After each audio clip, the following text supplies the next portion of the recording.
Gente, bom dia.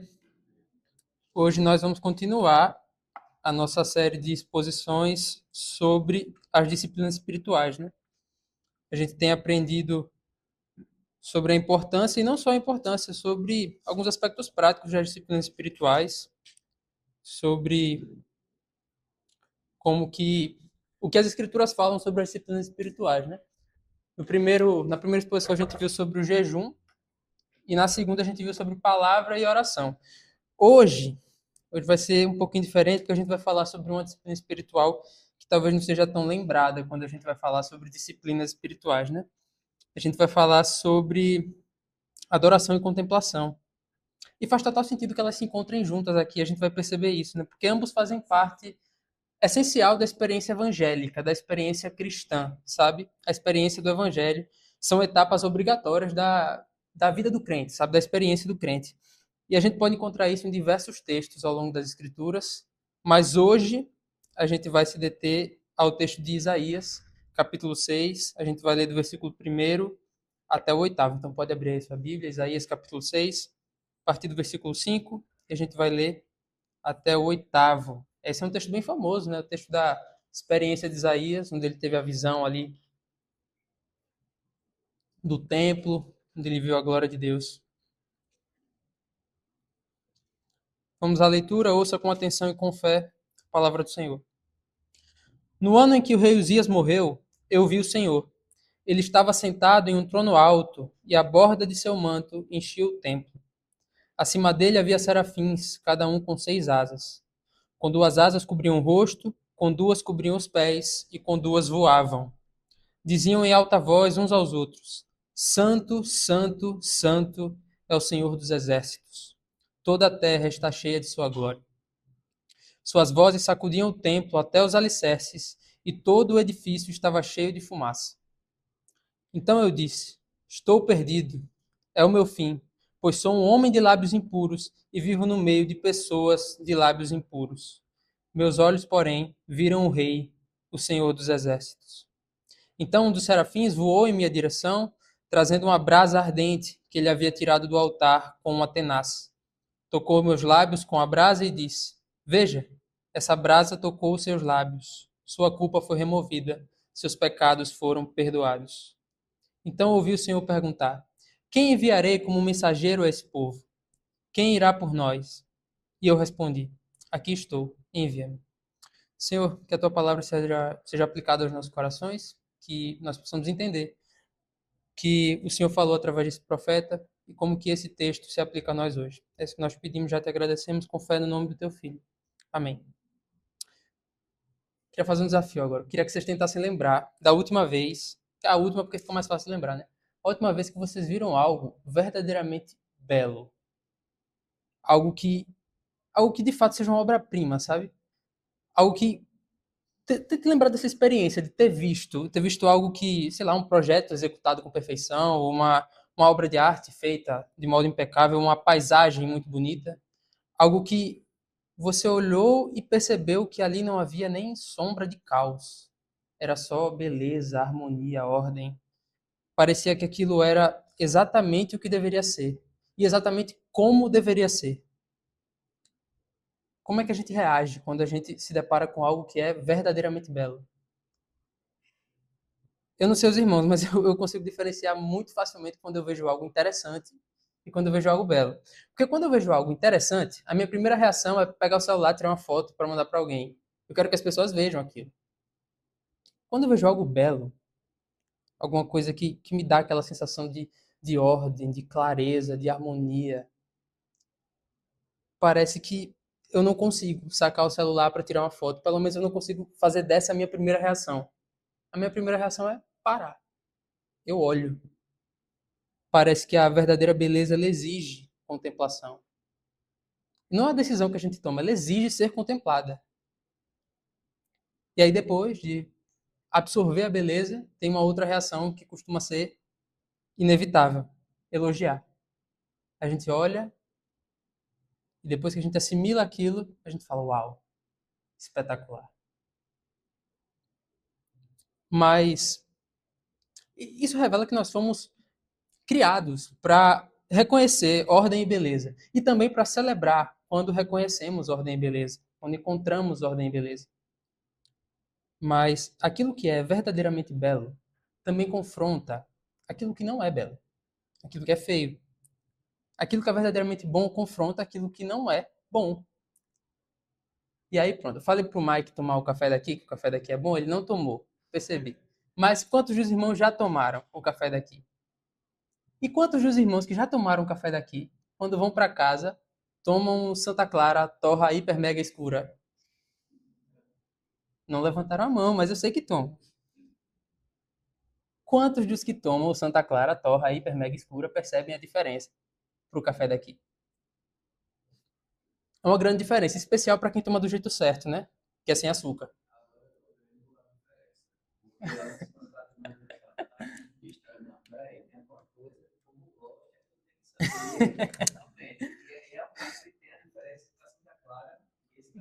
É verdade, tem diferença. Inclusive, tem gente que só consegue tomar sem açúcar daqui. Quando vai para casa não consegue tomar sem açúcar, né? Gente, o C.S. Lewis, no clássico, né, As Crônicas de Nárnia, no segundo livro, ele consegue transmitir essa ideia de uma cena que é sensacional. Ele, quando ele descreve Aslan, né, que na história a gente sabe que representa o próprio Cristo, tem um momento ali no segundo livro, que é uma cena que tem no filme também, que as crianças estão prestes a conhecer Aslan ali, e aí elas descobrem que ele era um leão muito grande, um leão que tinha um rugido poderoso e tal. E aí elas perguntam pro Castor, o senhor Castor é o cara que acolheu eles em Nárnia, né? E aí elas perguntam pro senhor Castor, mas ele é seguro? Ou ele é perigoso? Porque ele é um leão, grande e feroz. E aí o senhor Castor, muito sabiamente, responde o seguinte, seguro? Quem disse algo sobre ser seguro? Claro que ele não é seguro, mas acontece que ele é bom. Ele é o rei.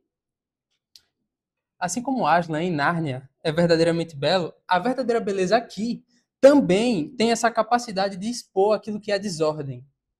E há desordem em nós, dentro de nós, assim como havia em Isaías. Quando ele entrou no templo, ele se deparou com a fonte de toda a beleza, toda a ordem que existe no mundo. Ele se deparou com a majestade estética e moral do mundo. Ele contemplou a beleza da santidade do Senhor. E eu espero que hoje a gente possa sair daqui entendendo que adoração e contemplação não são somente momentos que a gente vive quando canta uma música legal no domingo, mas são um transbordar. Em especial a adoração, ela é um transbordar de quem não consegue se conter após contemplar a glória do Senhor.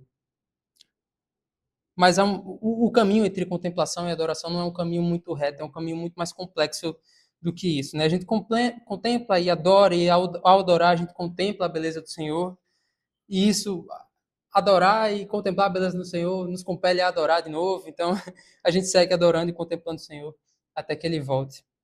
E quando Ele voltar, nós adoraremos e contemplaremos o Senhor para sempre. Vamos ao texto. Isaías é chamado por alguns estudiosos de o quinto evangelista ou profeta evangélico, né? Isso porque ele recebeu a visão mais clara de quem seria o Messias, né? A gente já cantou diversas vezes aqui Isaías 53, que a gente sabe que fala sobre Jesus e sobre o sacrifício de Jesus. Mas ele escreve num tempo em que o povo de Israel vivia uma profunda desorientação. Eles mantinham a liturgia e os sacrifícios perfeitamente, mas o coração do povo estava entregue à injustiça e à idolatria. Que a gente já está aqui no sexto capítulo do livro. A gente acabou de ler o início do capítulo 6. Ou seja, isso significa que se passaram 5 capítulos.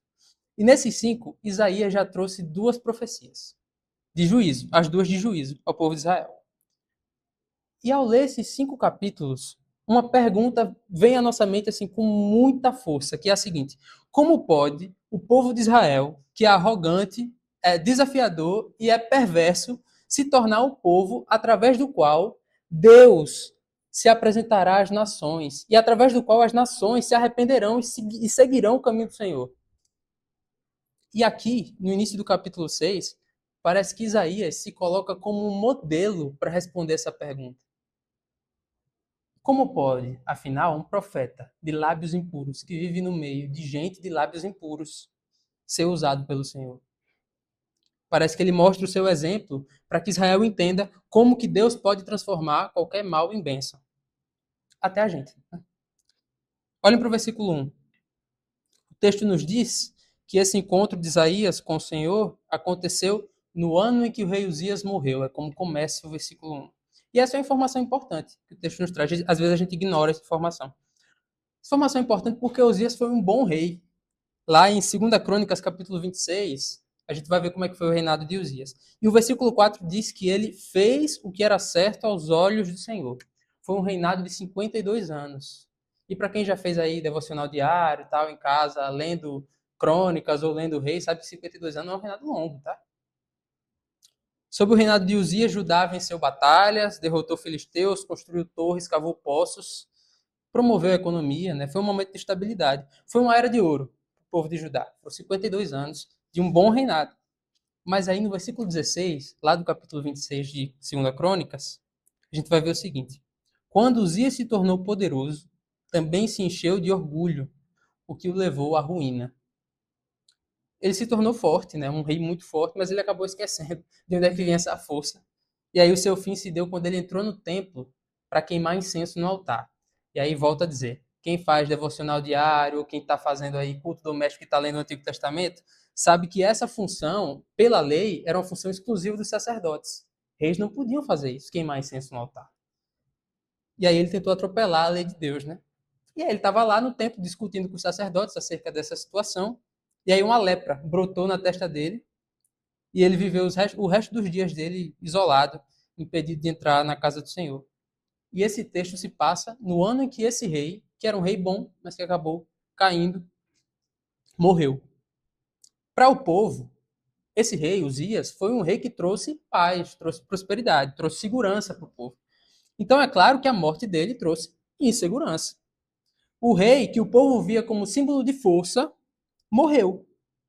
O que já nos mostra que os reis, até os bons, se tornam pó também, né? E a vida e a glória deles se desvanecem.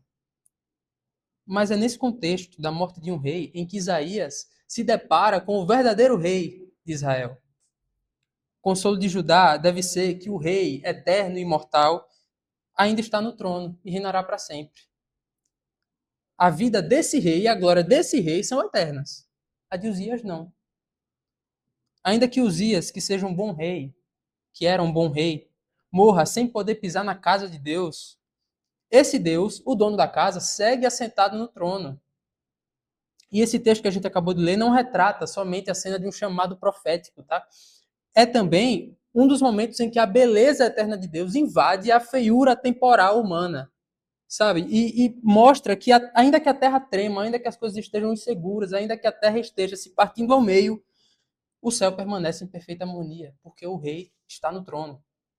Ainda que os nossos líderes caiam, e sempre vão cair, Deus permanece sendo rei eternamente. Mas aí o que, que acontece quando Isaías encontra com o Senhor? Parte B do versículo 1 vai nos mostrar que Isaías viu o Senhor. Ele estava sentado em um trono alto. O trono segue ocupado. O trono de Judá pode estar vazio, mas o trono do céu segue ocupado. E a borda de seu manto enchia o templo. Não havia espaço para mais nada. A glória do Senhor não deixava espaço para a glória de mais ninguém. E aí olha para o versículo 2. Serafins, 6 asas. Seres magníficos, de aparência flamejante. Né? Algumas traduções até trazem serafins ardentes. E o texto diz que eles estão acima, como se eles estivessem flutuando ao redor do templo, né? Voando. Seres brilhantes, abençoados e voadores. Isso é absurdo, sensacional. Mas ainda assim, 4 das 6 asas que eles possuem são usadas para se cobrir. 2 cobrem o rosto. Ainda que sejam seres sobrenaturais, eles não conseguem encarar a glória do Senhor. 2 outras asas eram usadas para cobrir os pés. Ou seja, 4 das 6 eram usadas como cobertura. E aí o texto vai dizer aquilo que é óbvio também, né? As outras 2 eram usadas para voar. O que é... Mas veja, até os gloriosos anjos serafins são tão reverentes no serviço e na adoração ao Senhor. Então, como é que um homem de lábios impuros como Isaías, e como eu, e como vocês todos, deveriam se aproximar do Senhor. Lá no versículo 3, a gente vai ver o que Isaías escreve, né, o que ele vê, que são os anjos declarando a razão pela qual eles estão cobrindo os rostos e os pés. Santo, santo, santo é o Senhor dos exércitos. A terra inteira está cheia da sua glória. Os anjos cantam com zelo e fervor. A NVT diz que eles diziam em voz alta uns aos outros. Algumas outras traduções, especialmente as mais antigas, vão dizer que eles clamavam uns aos outros. Eles louvam o Senhor por algumas razões. A primeira delas é pelo seu título, de Senhor dos Exércitos. A segunda delas é uma qualidade, um aspecto do caráter de Deus, que é a santidade. Santidade absoluta, né? Essa repetição tríplice, santo, santo, santo, é como se fosse um superlativo, né? Ele é santo mais que todos os santos. Santíssimo. E algo que me chama a atenção nesse versículo 3 é que agora, a glória de Deus, que antes ele fala, né, que o manto enchia todo o templo. E aí esse manto é uma representação, né? A borda do manto é a representação da glória de Deus enchendo todo o templo. Mas agora a glória de Deus não enche somente o templo, enche toda a terra. Isso é importante porque muitos judeus acreditavam que a glória de Deus estava presa na terra dos judeus, né? Mas aqui nós vemos que a glória do Senhor ultrapassa os limites do reino de Judá. E aí no versículo 4, a gente vê que esse templo, que estava cheio da glória de Deus, se une aos anjos em louvor ao Senhor e começa a se sacudir. E além disso, ele fica cheio de fumaça, né? E quando ele fica cheio de fumaça, é como se a beleza daquele momento, toda a beleza daquele momento, de alguma forma se tornasse também assustadora. E aí no versículo 5, Isaías sentiu esse medo. Olha o que ele fala. Estou perdido. É o meu fim, pois sou um homem de lábios impuros e vivo no meio de pessoas de lábios impuros. Meus olhos, porém, viram o Rei, o Senhor dos Exércitos. Antes do versículo 5 aqui, se o texto parasse no versículo 4, tivesse uma tarja do 5 para frente, e eu não soubesse mais o que tinha lá, eu ia ler o versículo 4 e ia pensar que o próximo versículo ia ser Isaías dizendo: meu Deus, que alegria! Eu sou muito privilegiado. Meus olhos viram o Senhor, meus ouvidos ouviram anjos adorando o Senhor. Mas ele grita de medo. Mas por que ele sente medo? Porque a contemplação da verdadeira beleza, necessariamente confronta o homem pecador. Necessariamente confronta o homem que reconhece que há em si algum tipo de feiura. E foi aqui que esse conhecimento que ele teve, depois de ver a glória do Senhor, se tornou uma experiência pessoal profunda. E inicialmente essa experiência é aterradora, como é com todo mundo que se depara com sua feiura quando a compara com uma beleza verdadeira, santa. O café bom expõe o café da torra horrível, hiper, mega escura, do mesmo jeito que um ser santo expõe o pecado de um homem impuro, de lábios impuros, que vive no meio de gente de lábios impuros. No meio da contemplação e da adoração, há uma experiência pessoal de contrição. Uma experiência que é profundamente necessária. Mas essa experiência vivida por Isaías não foi somente uma experiência de confronto e de contrição. Foi também uma experiência de restauração. Olha o versículo 6 e o 7, o que é que diz? Então, um dos serafins voou em minha direção, trazendo uma brasa ardente, que ele havia tirado do altar como atenaz. Tocou os meus lábios com a brasa e disse: Veja, essa brasa tocou os seus lábios. Sua culpa foi removida, seus pecados foram perdoados. E aqui a gente consegue ver que Deus tem planos de vida e não de morte para os pecadores contritos, para aqueles que reconhecem que há algum tipo de feiura dentro de si. Deus tem consolo para aqueles que reconhecem sua impureza, porque o justo juiz que julgará o mundo com justiça é o mesmo que cura os seus, que antes estavam caminhando a passos largos para a perdição. A imagem do fogo como purificador é muito presente nas escrituras em diversos momentos, né? E aqui a gente vê que uma brasa viva é tirada do altar. E aí a gente não sabe ao certo, mas talvez seja o altar do incenso ou o altar do holocausto. De todo modo, essa brasa é retirada para purificar os lábios do profeta, como se a impureza daquele homem estivesse sendo incendiada pelo amor e pela glória de Deus. E eu acho que o texto é suficientemente claro aqui, mas é minha função falar que essa brasa ela é retirada do altar onde arde o sacrifício e aponta, assim, para a expiação futura dos pecados de Isaías e de Israel e de todos nós. Porque nada é poderoso o suficiente para consolar uma alma aterrorizada pelo seu próprio pecado, que era o caso de Isaías. Nada é poderoso para consolar essa alma, senão o sangue precioso do Cordeiro de Deus derramado naquela cruz. E Isaías tem uma experiência restauradora que só pode ser uma experiência calcada, uma experiência fundamentada no sacrifício de Jesus. Séculos depois de Isaías, porém séculos antes de nós também, lá em Samaria, uma mulher viveu uma experiência bem parecida. João 4, né? A gente vê uma cena muito interessante. Inclusive, quando falou de Nicodemos, eu sabia que era João 3, porque estava antes de João 4, que eu tinha estudado esse texto para hoje. O que a gente vê em João 4 é uma cena muito interessante, que é uma mulher samaritana discutindo teologia com Jesus. É muito massa. E aí essa mulher, ela passa pelos mesmos estágios que Isaías naquela conversa. Primeiro, ela tem o conhecimento que Isaías teve ao contemplar a glória do Senhor. Ela teve também, no meio da conversa com Jesus, ela declara: veja o que és profeta. Ela percebeu aquilo. E aí, então, ela começa uma discussão teológica com Jesus, dizendo: por que os judeus insistem que Jerusalém é o único lugar de adoração, se nós, os samaritanos, afirmamos que é aqui, no Monte Gerizim, onde nossos antepassados adoraram e tal, e começa aquela discussão.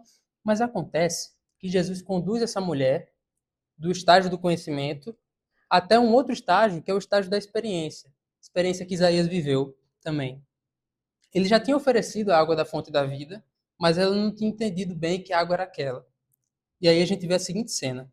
Está no versículo 23 de João 4. Mas está chegando a hora, e de fato chegou, em que os verdadeiros adoradores adorarão o Pai em espírito e em verdade. O Pai procura pessoas que o adorem desse modo, pois Deus é espírito, e é necessário que os seus adoradores o adorem em espírito e em verdade. E a mulher disse: eu sei que o Messias, aquele que é chamado Cristo, quando vier, virá, e quando vier, nos explicará tudo. Então Jesus disse: sou eu o que fala com você. Naquele momento, isso fica claro pela reação posterior dela, né? Mas naquele momento ela bebeu a água da fonte da vida. Ela viveu essa experiência pessoal de confronto também, porque Jesus confronta a mulher samaritana, falando do passado dela, mas também restaura a mulher samaritana. E isso a conduziu a um terceiro estágio, que a gente vai chegar lá agora. Porque nas duas cenas, tanto lá em Isaías 6 quanto em João 4, o momento da experiência pessoal com Jesus não é o momento que encerra a história. A cena não acaba ali. Deus não purificou Isaías para que ele ficasse sentado, ocioso e felizinho porque viu o Senhor e foi restaurado pelo Senhor. Da mesma forma, Deus não matou a sede da mulher samaritana para que ela ficasse parada de barriga cheia no sentido mais cedo. Olha o versículo 8 de Isaías. Isaías capítulo 6, versículo 8. Então ouvi o Senhor perguntar: quem enviarei como mensageiro a esse povo? Quem irá por nós? E eu respondi: aqui estou, envia-me. Aqui a gente vê o Supremo Concílio Celestial deliberando, tomando as decisões. E aí Deus, nessa reunião do céu, levanta a seguinte pauta. E aí quem estava participando dessa reunião, a maioria vai dizer que era o Pai, o Filho e o Espírito Santo, né? Alguns vão dizer que eram outros seres celestiais, enfim. O que importa é que nessa reunião do céu, Deus levantou a seguinte pauta: quem enviarei como mensageiro a esse povo? Quem irá por nós? É uma prerrogativa de Deus, tá? Levantar homens e colocar homens no ministério, é que a gente vê ele exercendo essa prerrogativa. E aí, Isaías, que antes estava ouvindo os anjos adorando, agora ele ouve a voz do próprio Deus. E quando se ouve a voz do próprio Deus, não há muito que ser feito, senão consentir. E aí o profeta aceita o convite, voluntariamente e de modo determinado. Aqui estou, envia-me. O homem que estava perdido agora foi encontrado pelo Senhor e está pronto para servi-lo. Ao contemplar o Senhor e ao viver uma experiência pessoal de restauração, Isaías passou a ter voz. E essa voz só é útil para servir aquele que restaura. Lá em João 4, os irmãos lembram o que acontece quando a mulher samaritana reconhece o Messias e vive essa experiência pessoal? O versículo 28 é legal. Ela deixa a vasilha no poço e sai correndo, dizendo que Cristo estava, ele chegou, ele é o Messias e tal. E o texto se preocupa até em mostrar que ela largou a vasilha de água. Afinal, ela já tinha encontrado a fonte de água viva. Ela não ia mais sentir sede, ela não precisava mais se satisfazer com mais nada. Então ela larga a vasilha.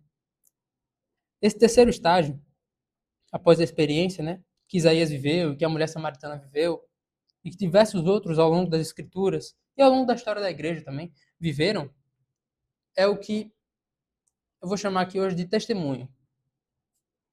Conduzidos pela contemplação a uma experiência transformadora e impelidos por essa experiência transformadora a testemunhar do amor do Senhor.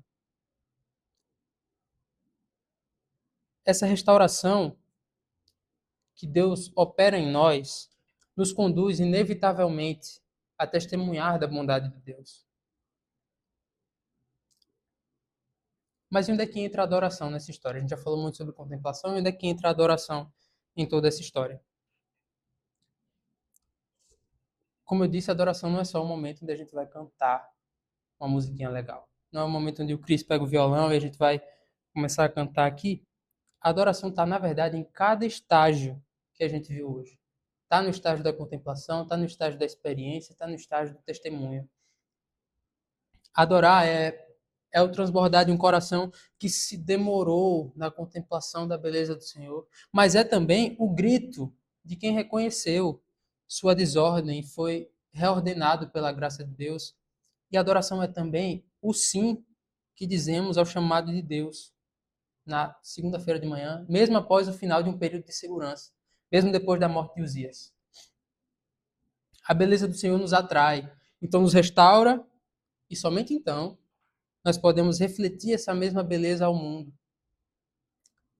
Lá na conversa com a mulher samaritana, é interessante também que Jesus desloca o conceito de adoração de um monte, de um lugar, né, um monte Gerizim, e ele desloca esse conceito desse lugar para uma qualidade. Vocês lembram qual é a qualidade da adoração? Em espírito e em verdade. E ali ele inaugura uma nova era de adoração, uma nova forma de adorar. E essa nova era de adoração, ela não alcança somente profetas de boa família como Isaías. Isaías era de boa família, era irmão do rei e tal. Mas é uma era de adoração que alcança também uma mulher samaritana marginalizada. E essa nova era de adoração que Jesus inaugura transcende qualquer tipo de limite geográfico, transcende qualquer ritual, qualquer etnia, porque o templo deixa de ser um lugar e passa a ser uma pessoa, Cristo. E passa a ser também uma comunidade. É o que a gente vê que Paulo escreve lá em 1 Coríntios, capítulo 3, né? Que nós somos templo do Espírito. Jesus, o Messias revelado, atravessa qualquer fronteira para oferecer gratuitamente a água que sacia a sede mais profunda da alma dos perdidos.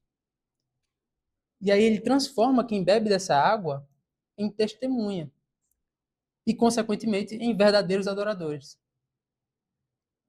Adorar em espírito e em verdade não é somente adorar com sinceridade de coração. A gente aprende muito isso, né? Adorar com sinceridade. Não é somente isso. Essa resposta não está errada, mas ela está incompleta.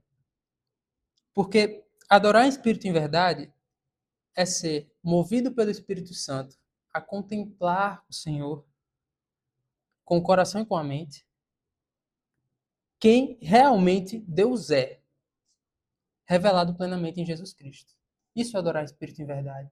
Ser impelido pelo Espírito a contemplar quem Deus é de verdade, revelado em Jesus Cristo. Mas aqui eu preciso que a gente pare um segundo, porque é muito fácil a gente ouvir tudo isso, Isaías no templo, a mulher no poço, a brasa, a água viva e tal, e a gente sair daqui achando que a adoração é uma experiência intensa que acontece de vez em quando. O que adoração é o momento que a gente chora no culto, aquele dia que a gente leu a Bíblia e parecia que, poxa, esse versículo foi escrito para mim, mas o texto não nos deixa ficar com essa conclusão aqui de que a adoração é uma experiência esporádica. Olha o que acontece com Isaías no versículo 8. Ele não saiu daquele templo ansioso para repetir a experiência e viver aquilo de novo. Ele saiu daquele templo com uma missão. Uma missão muito difícil, inclusive, né? O que ele viveu naquele dia virou uma resposta afirmativa ao chamado do Senhor. Mesmo quando, porque depois dali tem mais 47 capítulos da vida de Isaías. E mesmo quando a memória daquela visão já estava começando a ficar distante, e enquanto o povo de Judá era o mesmo povo difícil, de pescoço duro, que ele ia ter que encarar, né? A vida dele ia ser essa. Mas a experiência que ele viveu ali se tornou uma experiência que o motivou, que o impeliu a responder afirmativamente ao Senhor. Não necessariamente vivendo outras experiências daquela, mas cumprindo sua missão. E com a mulher samaritana a gente vê a mesma coisa, tá? O momento mais adorador da cena não é quando ela conversa com Jesus no poço ali e tal, é quando ela larga a vasilha, velho. Ela larga a vasilha porque largar a vasilha é uma forma de dizer com o corpo o que o coração acabou de entender que é eu encontrei algo melhor. Isso é adoração, é uma completa reorientação do ser. Calvino dizia que o coração humano é uma fábrica de ídolos, né? Muito famosa essa frase, está sempre produzindo algo para adorar. E o que o texto de Isaías e o texto de João nos mostram juntos é que a adoração verdadeira não é a ausência de adoração falsa. É uma substituição. Isaías parou de confiar em Uzias, não porque Uzias morreu, mas porque ele viu quem estava no trono quando Uzias morreu. A mulher parou de buscar nos 5 maridos, não porque ficou sem opção, mas porque encontrou uma fonte que nunca seca. Por isso, adoração em espírito e em verdade não é uma atividade que a gente faz aqui no domingo de manhã. E os irmãos que vão para outras igrejas no domingo à noite. Essa é uma postura de vida que começa quando a gente contempla Deus, contempla quem Deus realmente é. E depois disso a gente passa pela dor honesta de reconhecer quem nós realmente somos, mas por fim a gente chega numa conclusão, por vezes silenciosa, e por mais vezes ainda regada com lágrimas, de que Cristo é suficiente. Ele é suficiente.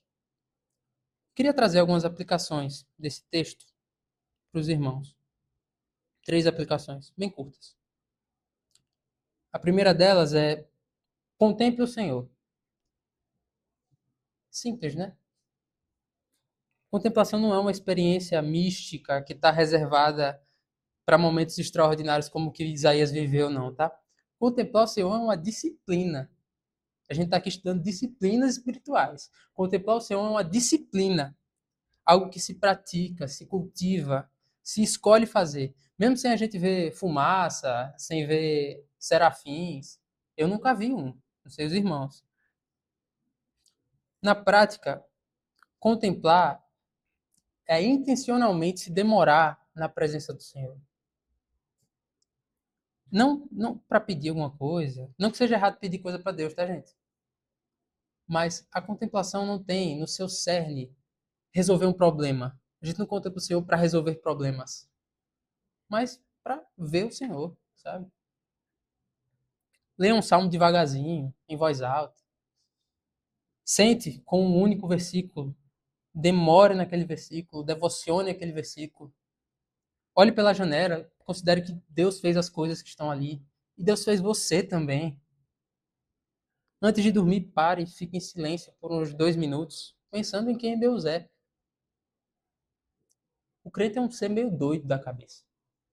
Mas é muito legal. Parar e ficar pensando que eu nunca vi Deus. Mas eu paro e fico pensando quem ele é. Isso é muito legal. Uma segunda aplicação é adore o Senhor. Adore o Senhor. Se contemplação é ver o Senhor, E aí esse ver não é literal, tá? Se você já viu, Deus abençoe. Nunca me aconteceu. Mas se contemplação é ver, de algum modo, tá repreendido. Se contemplação é ver de algum modo a glória do Senhor, adoração é responder o que a gente vê. Responder essa santidade que a gente enxerga, essa glória que a gente enxerga na realidade. E a adoração também é uma disciplina. É uma postura de vida que se treina. É trazer o culto para dentro da semana. Isso acontece quando a adoração acontece quando o Cristo pega o violão e a gente canta junto, tá? Acontece. Mas não é só isso. Isso é muito incompleto, isso é muito pequeno. A gente limita demais o conceito de adoração. A adoração também acontece quando a gente abre a Bíblia às 6 horas da manhã, com sono, decide ficar ali lendo. E aí você pode fazer um cafezinho, mesmo que seja o Santa Clara, mas ajuda. Acontece também quando você escolhe perdoar. Sabe aquela situação que é horrível de perdoar? Você escolhe perdoar, porque você lembra que um dia você foi perdoado. Acontece quando a gente abre a boca para falar de Jesus para alguém, mesmo com medo. E a gente tem medo mesmo. Às vezes medo às vezes medo de falar besteira também, tem esse medo, é normal. E às vezes medo de represália, alguma coisa. Mas às vezes a gente percebe que o que a gente viveu é grande demais para ser guardado. Assim como aquela mulher percebeu, assim como Isaías percebeu. E aí a gente adora o Senhor falando dele. Acontece também quando a gente chega no culto no domingo esperando encontrar o Senhor. E não esperando fazer uma análise criteriosa se os elementos do culto estão adequadamente dispostos. A terceira aplicação que eu trago para os irmãos é a seguinte: o que você viveu é grande demais para ser guardado. Porque, veja, a mulher samaritana não recebeu um curso de teologia nem um curso de evangelismo. Não que isso seja ruim, tá? Pelo amor de Deus. Mas ela simplesmente não conseguiu ficar quieta.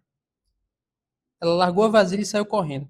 E se você já viveu uma experiência real de restauração pela graça de Deus, se a brasa já tocou seus lábios, você tem algo a dizer. Se não tiver, tem algo de errado. Tem algo de errado. Você não precisa ter todas as respostas teológicas. A pergunta dessa mulher, quando ela saiu, largou a vasilha e saiu, ela saiu perguntando: gente, será que ele não é o Cristo? Ele falou a minha vida inteira, será que ele não é o Cristo?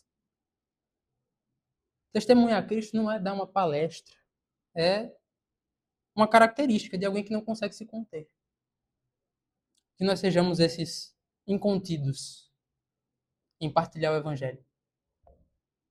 Por fim, eu queria concluir dizendo que contemplar a beleza de Deus não é o começo da adoração. É o combustível eterno da adoração. É o que nós faremos enquanto tivermos fôlego. Afinal, é o que nós faremos para sempre. Face a face. Sem fumaça, sem véu, sem vasilha.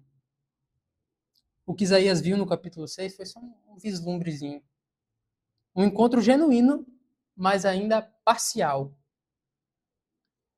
Ainda através do véu, no meio da fumaça. Mas o apóstolo João, lá em Apocalipse, capítulo 5, ele tem uma visão sobre o que essa visão de Isaías vislumbrava. Um pouquinho desse vislumbre. Versículo 6 do capítulo 5 do Apocalipse diz: Então vi um cordeiro, que parecia ter sido sacrificado, mas que agora estava em pé. Versículo 8. Quando o cordeiro recebeu o livro, os 4 seres vivos e os 24 anciãos se prostraram diante dele. Cada um tinha uma harpa e taças de ouro cheias de incenso, que são as orações do povo santo. E entoavam um cântico novo, com essas palavras: Tu és digno de receber o livro, abrir os selos e lê-lo, pois foste sacrificado, e com teu sangue compraste para Deus pessoas de toda tribo, língua, povo e nação. Tu fizeste dela um reino de sacerdotes para o nosso Deus, e elas reinarão sobre a terra. Então olhei novamente e ouvi todas as vozes de milhares e milhões de anjos ao redor do trono, e também dos seres vivos e dos anciãos. E eles cantavam com forte voz: Digno é o Cordeiro, que foi sacrificado de receber poder e riqueza, sabedoria e força, honra, glória e louvor. Depois, ouvi todas as criaturas no céu, na terra, debaixo da terra e no mar cantarem: Louvor e glória, louvor e honra, glória e poder pertencem àquele que está sentado no trono e ao Cordeiro para todo sempre. Assim como Isaías, João vê também um trono.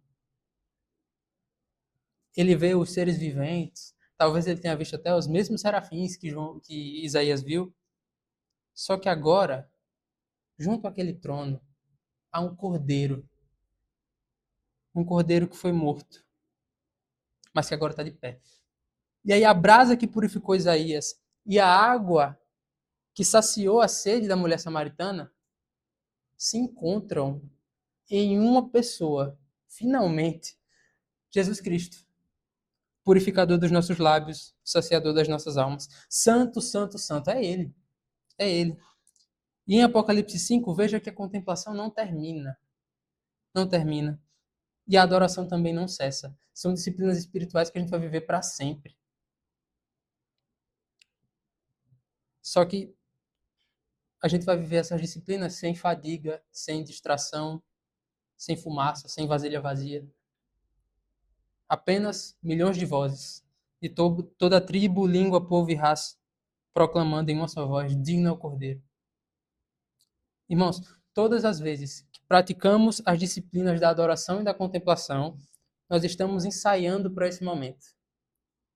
Estamos treinando os nossos olhos para enxergar a beleza de Deus em meio ao caos de um mundo cheio de reis como Uzias, cheio de líderes que prometem segurança, só que aí viram pó, cheio de sistemas que prometem estabilidade, só que desmoronam. Mas lembre-se que o trono segue ocupado. E sempre esteve. Às vezes a gente só esquece. Que possamos sair hoje dispostos a fazer coro com Isaías. Tanto o primeiro coro, fazendo coro com a primeira fala dele, reconhecendo o nosso pecado, mas ao saber que fomos purificados pelo sangue do Cordeiro, que possamos fazer coro também à última fala de Isaías na cena que a gente leu. Aqui estou, envia-me. Porque o Deus que é santo, santo, santo, é o mesmo Deus que atravessou todas as fronteiras que foram necessárias para chegar até mim e até você. Tocou os nossos lábios com brasas de graça e nos convida, dia após dia, a contemplar sua beleza, para sempre. Amém? Vamos orar? Senhor, obrigado. Obrigado pela tua palavra, obrigado por ter revelado, Senhor, por ter levado visões aos profetas que nos edificam até hoje. Pai, nós confessamos que esquecemos que o Senhor é bom, esquecemos que o Senhor ocupa o trono sagrado, eterno, desde sempre. Nós colocamos a nossa confiança em líderes da terra, nós colocamos nossa confiança em coisas terrenas que passam, que viram pó, e esquecemos que o Senhor é o único que pode nos saciar eternamente, o único que pode ocupar esse trono eternamente e nos trazer uma segurança eterna. Pai, nós te pedimos que o Senhor nos ajude a contemplar a beleza da tua santidade e que ao contemplar essa beleza, nós possamos adorar-te, Senhor. Adorar-te de um jeito incontido. Que ao enxergar a tua beleza, ao enxergar a tua obra redentiva, nós não possamos nos conter. E que o teu amor transborde em nós a ponto da gente não conseguir fazer nada que não seja te adorar. Pai, nos ajuda. Hoje, nos ajuda amanhã, que é segunda-feira, para que ainda que a gente esqueça do momento do culto, a gente lembre que o Senhor continua ocupando o trono e que nós somos convidados dia após dia, em especial nas segundas, a te contemplar e a te adorar. É isso que nós te pedimos, Pai. Já te agradecemos. Com fé no nome do teu Filho. Amém.